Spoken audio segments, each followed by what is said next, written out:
Kami dari kelompok 5 dari kelas 04 SAKM 001.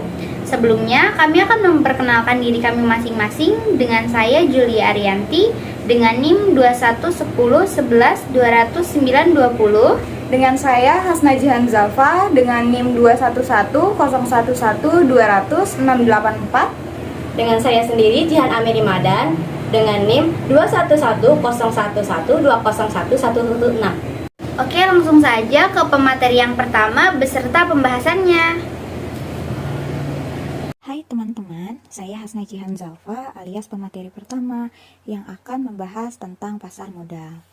Lalu, apa sih pasar modal itu? Pasar modal secara luas merupakan sebuah tempat bertemunya investor dan emiten. Investor dalam pasar modal merupakan pihak yang memiliki dana, sedangkan emiten merupakan pihak yang biasanya berasal dari badan usaha yang membutuhkan modal. Nah, pasar modal ini cenderung menawarkan pendanaan jangka panjang. Selanjutnya, pasar modal menurut Undang-Undang Nomor 8 Tahun 1995 mendefinisikan pasar modal sebagai pasar modal adalah kegiatan yang bersangkutan dengan penawaran umum dan perdagangan efek, perusahaan publik yang berkaitan dengan efek yang diterbitkannya, serta lembaga dan profesi yang berkaitan dengan efek. Lalu untuk kesimpulannya adalah pasar modal ialah pasar yang memperjualbelikan berbagai instrumen keuangan jangka panjang yang mempertemukan antara pihak yang memiliki dana dengan pihak yang membutuhkan dana. Lalu masuk kepada struktur pasar modal. Yang paling atas ada Menteri Keuangan, lalu di bawahnya ada Badan Pengawas Pasar Modal atau Bapepam LK. Di bawahnya terdapat 3 yaitu Bursa Efek atau BEI, Lembaga Clearing dan Penjamin KPEI, dan juga Lembaga Penyimpangan dan Penyelesaian atau KSEI. Lalu terdapat juga perusahaan efek, lembaga penunjang, profesi penunjang, dan juga investor. Untuk pembahasan selanjutnya, ada Otoritas Pasar Modal, Bapepam LK, atau Badan Pengawas Pasar Modal dan Lembaga Keuangan. Yang pertama itu ada tugas UU Pasar Modal Nomor 8 Pasal 3, yaitu melakukan pembinaan, pengaturan, dan pengawasan sehari-hari kegiatan pasar modal. Yang kedua itu ada tujuan UU Pasar Modal Nomor 8 Pasal 4, yaitu mewujudkan terciptanya kegiatan pasar modal yang teratur, wajar, dan efisien, serta melindungi kepentingan pemodal dan masyarakat. Yang ketiga ada wewenang UU Pasar Modal Nomor 8 Pasal 4, yaitu salah satunya memberikan izin usaha kepada Bursa Efek, KPEI, KSEI, reksadana, perusahaan efek, penasehat investasi, dan Biro Administrasi Efek. Lalu di dalam pasar modal itu fasilitatornya ada siapa saja sih? Yang pertama itu ada Bursa Efek atau pihak yang menyelenggarakan dan menyediakan sistem atau sarana untuk mempertemukan penawaran, jual, dan beli efek pihak-pihak lain dengan tujuan memperdagangkan efek di antara mereka.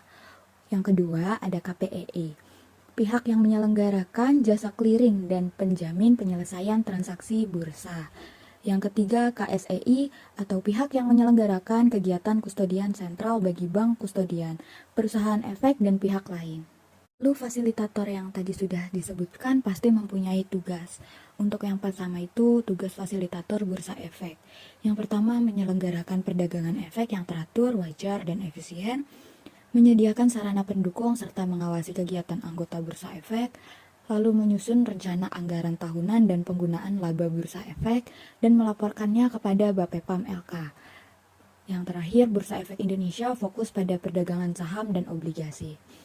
Tugas selanjutnya yaitu tugas KPEI, itu untuk melaksanakan clearing dan penjamin transaksi bursa yang teratur, wajar, dan efisien, lalu menjamin penyerahan secara fisik baik saham maupun uang. Lalu tugas yang selanjutnya itu tugas untuk KSEI, yaitu menyediakan jasa kustodian sentral dan penyelesaian transaksi yang teratur, wajar, dan efisien, lalu mengamankan pemindah tanganan efek dan menyelesaikan atau settlement. Nah, materi yang terakhir akan saya bahas mengenai pelaku pasar modal. Di sini pelaku pasar modal terdapat 3. Yang pertama, emiten dan perusahaan publik. Emiten adalah pihak atau perusahaan yang menawarkan efeknya kepada masyarakat investor atau pemodal melalui penawaran umum.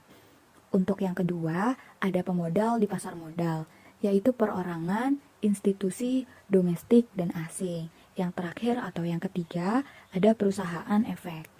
perantara pedagang efek atau broker dealer, penjamin emisi efek underwriter, dan manajer investasi atau investment manager, serta penasehat investasi. Halo teman-teman, di sini saya akan membawakan materi yang kedua, yaitu tentang jenis-jenis pasar modal. Jenis-jenis pasar modal itu ada 5. Yang pertama obligasi, yang kedua suku, ketiga reksadana, yang keempat ETF, dan yang kelima derivatif. Langsung saja kita bahas. Yang pertama yaitu obligasi. Obligasi itu sendiri diartikan sebagai surat pengakuan utang atau surat utang.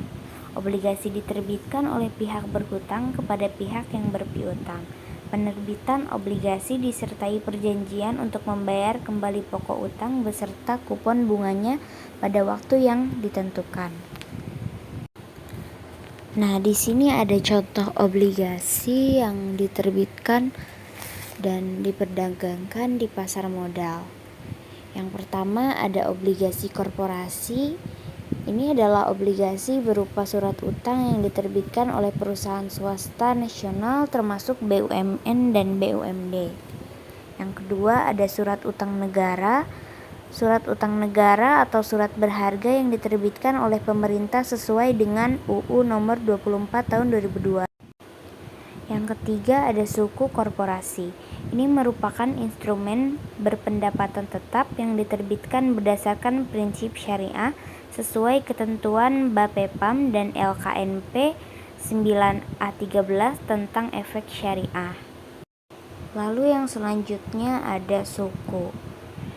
Suku atau biasa disebut juga obligasi syariah adalah suatu surat berharga jangka panjang yang berdasarkan prinsip syariah yang dikeluarkan emiten kepada pemegang obligasi syariah, yang mewajibkan emiten untuk membayar pendapatan kepada pemegang obligasi syariah berupa bagi hasil atau margin atau FES serta membayar kembali dana obligasi pada saat jatuh tempo. Nah, di sini ada beberapa contoh suku. Teman-teman bisa lihat sendiri. Lalu di sini ada jenis pasar modal yang ketiga yaitu reksadana. Reksadana adalah wadah untuk menghimpun dana masyarakat yang dikelola oleh badan hukum yang bernama manajer investasi untuk kemudian diinvestasikan ke dalam surat berharga seperti saham, obligasi, dan instrumen pasar uang. Nah, ini ada beberapa contoh reksadana. Yang pertama, reksadana pasar uang. Jenis reksadana ini memiliki kebijakan investasi 100% pada instrumen pasar uang atau surat berharga dengan jatuh tempo kurang dari 1 tahun. Yang kedua ada reksadana pendapatan tetap. Reksadana ini sebagian besar alokasi investasinya minimal 80%, ditempatkan pada efek yang memberikan pendapatan tetap, misalnya surat utang atau obligasi. Cocok untuk pemenuhan tujuan keuangan dengan jangka waktu antara 1 sampai 3 tahun. Yang ketiga ada reksadana campuran. Reksadana campuran memiliki kebijakan investasi maksimal 79% pada instrumen pasar uang, obligasi, dan saham. Cocok untuk jangka waktu 3 sampai 5 tahun. Yang keempat ada reksadana saham. Jenis ini kebijakan investasinya 80% pada instrumen satu saham. Cocok untuk pemenuhan tujuan keuangan dengan jangka waktu di atas 5 tahun. Lalu contoh reksadana yang terakhir ada reksadana syariah. Reksadana syariah merupakan versi syariah dari keempat reksadana di atas yang mengikuti ketentuan dan prinsip syariah Islam dalam pengelolaannya. Lalu ada jenis pasar modal yang keempat yaitu Exchange Trade Fund atau ETF. ETF pada dasarnya adalah reksadana. Produk ini diperdagangkan seperti saham-saham yang ada di bursa efek. ETF merupakan penggabungan antara unsur reksadana dalam hal pengelolaan dana dengan mekanisme saham dalam hal transaksi jual maupun beli. Nah, di sini ada beberapa contoh ETF. Teman-teman bisa lihat sendiri supaya tahu contoh-contohnya. Maaf nggak bisa disebutin satu-satu karena susah bacanya. Jadi dilihat aja ya teman-teman. Nah, jenis-jenis pasar modal yang terakhir ada derivatif. Derivatif itu merupakan kontrak atau perjanjian yang nilai atau peluang keuntungannya terkait dengan kinerja aset lain. Aset lain ini disebut sebagai underlying asset. Efek derivatif merupakan efek turunan dari efek utama, baik yang bersifat penyertaan maupun utang. Nah, berikut ini ada contoh transaksi derivatif. Yang pertama ada kontrak berjangka. Pada kontrak berjangka, dua pihak setuju untuk membeli dan menjual aset dengan harga yang ditentukan pada tanggal yang akan datang. Contoh transaksi derivatif yang kedua ada forward. Kontrak forward sangat mirip dengan kontrak berjangka, kecuali kontrak tersebut dibuat OTC. Jadi kontrak tersebut umumnya bersifat pribadi antara dua pihak. Yang ketiga ada opsi. Opsi berfungsi sebagai versi futures dan forward yang tidak mengikat. Melalui opsi, kamu dapat membuat kesepakatan untuk membeli dan menjual sesuatu. Lalu yang terakhir ada swap. Transaksi derivatif ini memungkinkan dua pihak masuk ke dalam kontrak untuk menukar arus kas atau liabilitas. Ini dilakukan dalam upaya mengurangi biaya atau menghasilkan keuntungan. Untuk materi selanjutnya akan disampaikan oleh Jihan. Assalamualaikum warahmatullahi wabarakatuh. Saya di sini akan menjelaskan tentang pasar modal. Di sini saya Jihan Amiri Madan akan menjelaskan tentang struktur pasar modal di Indonesia diawasi oleh OJK, Otorisasi Jasa Keuangan. OJK didirikan dengan tujuan agar di seluruh jasa keuangan terselenggara dengan teratur, transparan, dan accountable. Mampu mewujudkan sistem keuangan yang tumbuh secara berkelanjutan dan stabil. Tugas utama OJK melakukan peraturan dan pengawasan terhadap jasa keuangan di sektor perbankan, pasar modal, asuransi, dana pensiun, dana pembiayaan, lembaga keuangan lainnya, yang termasuk ke dalam industri keuangan non-bank (IKNB). OJK membawahi 3 lembaga pasar modal, diantaranya IDX, Bursa Efek Indonesia, KSEI, KPEI. Bursa Efek Indonesia adalah salah satu tempat perdagangan bursa efek di Indonesia. BEI didirikan dengan tujuan agar perdagangan di pasar modal Indonesia berjalan dengan teratur, wajar, dan efisien. KPEI adalah lembaga keliling penjaminan efek Indonesia. Tujuan pendirian KP untuk menyediakan jasa keliling dan penjaminan penyelesaian transaksi bursa efek yang wajar dan efisien. KSEI, lembaga penyimpanan dan penyelesaian. LPP ini didirikan dengan tujuan untuk menyediakan jasa kestabilan tempral dan penyelesaian transaksi yang teratur dan efisien. DPP, Dana Perlindungan Pemodal, kumpulan dana untuk melindungi hilangnya aset pemodal dari aset pemodal. Investor Protection Fund, Convention Fund. Peraturan ini diatur oleh OJK nomor 49 POJK 04 2016 tahun 2 Desember 2016 tentang dana pemodal. Indonesia SIVF adalah Securities Investor Protection Fund. DPP ini dikelola oleh DPP Perseroan yang telah diberikan izin oleh OJK. Dalam hal ini adalah PT Penyelenggara Perseroan dalam Perlindungan Investor Efek Indonesia. atau Indonesia Securities Investor Protection Fund. PDPP, penyelenggara dana perlindungan pemodal. Perseroan dengan izin OJK menyelenggarakan dan mengelola DPP. Investor Protection Corporation.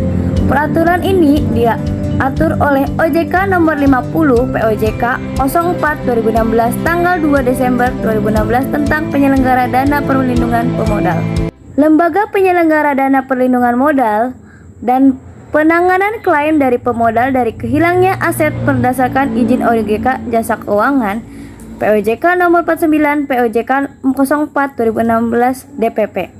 POJK nomor 50 POJK 04 2016 PDPP. Aset yang dilindungi yaitu efek yang tercatat dan terdaftar di PT KSI melalui efek ekuitas, efek bersifat hutang, efek derivatif, dan reksadana. Dana yang kustodian dibukakan dana nasabah pada bank atas nama pembeli. Syarat investor mendapatkan perlindungan aset yaitu dibukakan rekening efek pada KSI oleh kustodian, memiliki nomor tunggal identitas pemodal (SID). Investor yang tidak mendapatkan perlindungan aset yaitu terlibat atau penyebab aset pemodal hilang, merupakan pemegang saham pengendali, direktur, komisaris, ataupun pejabat satu tingkat di bawah direktur kustodian. Pembayaran ganti rugi menggunakan DPP. Inspektor dan Indonesia SIPF sesuai dengan ketentuan OJK dalam POJK nomor 49 POJK 2016 tentang perlindungan modal dana pemodal. Batasan paling tinggi pembayaran ganti rugi kepada pemodal dengan BP adalah sebesar 200 juta untuk setiap kustodian dan 1 miliar rupiah untuk setiap kustodian ganti rugi atas aset pemodal yang tidak mencakup nilai kerugian atas perkiraan nilai investasi di masa yang akan datang atau beresiko investasi pada umumnya. Fasilitas yang diberikan KSEI adalah perwujudan perlindungan investor agar investor dapat langsung melihat portofolio yang dimilikinya di sistem KSEI. Rekening dana nasabah adalah rekening atas nama nasabah yang disimpan di bank terpisah dari rekening perusahaan efek. Waspada penipuan investasi. Yang pertama, waspada dengan penawaran investasi dengan janji-janji palsu, misalnya pasti untung tinggi dalam jangka pendek. Yang kedua, waspada penawaran investasi yang memaksa dengan bujuk rayu, misalnya dengan menggabungkan produk investasinya. Yang ketiga, waspada modus investasi dengan replikasi, misalnya investasi berkedok MLM dan pencucian dana, misalnya uang tidak boleh diambil dalam waktu tertentu. Yang keempat, waspada penawaran investasi dan di perusahaan yang tidak jelas. Cek izin Otoritas Jasa Keuangan OJK karena hanya OJK yang dapat mengeluarkan perusahaan investasi di Indonesia. Sekian pemaparan materi dari kelompok kami, kurang lebihnya kami mohon maaf. Semoga materi yang kami sampaikan dapat bermanfaat. Wassalamualaikum Warahmatullahi wabarakatuh. Thank you.